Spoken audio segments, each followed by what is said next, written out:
ესე იგი print type to print type high. ესე იგი აქ უკვე type-ი შეგვიძლია განვიხილოთ ტიპები, ხო? ანუ ცვლადის ტიპები, მნიშვნელობები.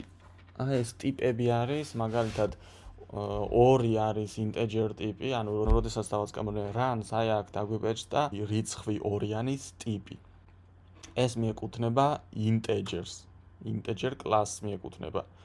შემდეგ high-ის ტიპი დაგვიბეჭდა, high არის ბჭყალებში ჩასმული და ეს არის string-ი, ანუ string class მიეკუთვნება.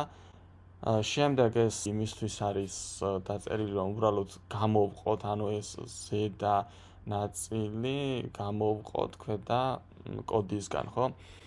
აი ახლა სანამ ქვევით გადავალ, მანამდე მინდა რომ ზევით კიდევ რაღაც გითხრათ. შეხედეთ, 2-იანი რომ ჩავსვათ ჩვენ ბჭყალებში და runs დავაჭირო, ამ შემთხვევაში ეს 2-იანის გადაიქცევა string-ად. ანუ როდესაც უკვე რიცხვი ბჭყალებში გვაქვს ჩასმული, ეს აღიქმება უკვე როგორც string-ი, ანუ ტექსტურად აღიქმება და არა როგორც რიცხვი. კარგი, წავშალოთ ეს ბჭყალები, დავუწეროთ გვერდით წერტილი და 5 და ამ შემთხვევაში გავუშვით და აი ეს არის უკვე float class-ის. ესე იგი 2.5 არის float-ი, მთელი რიცხვები არის integer-ი, ხოლო ტექსტი არის string-ი. ან ნებისმიერი რამე, რასაც ბჭყალებში ჩავსვამთ, ამას პროგრამა აღიქვამს string-ად. აი 2.5-იც რომ ბჭყალებში ჩაგვესვა, ისიც string-ად აღიქმებოდა. გადავიდით ახლა ქვევით. ესე იგი p ვიცით რომ მათემატიკური მუდმივა არის და 3.14-ს უდრის, ანუ ცვლადი გვაქვს აქ შექმნილი, რომელიც გატოლებული გვაქვს 3.14-ზე, ანუ p ინახავს 3.14-ს ამ რიცხვს.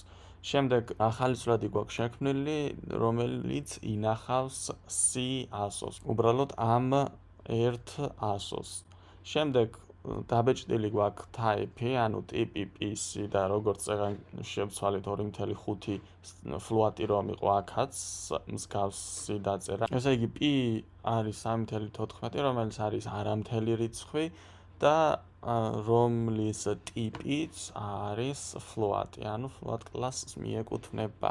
შემდეგ ქვევითაც მსგავსი არის, ესეც string-ია, იმიტომ რომ ეს ბჭყალებში გვაქვს ჩასული. აი აქაც ესეც რო ბჭყალებში შევსვათ, ამ შემთხვევაში ესეც strings დაგვიბეჭდავს. გადავედით შემდეგზე.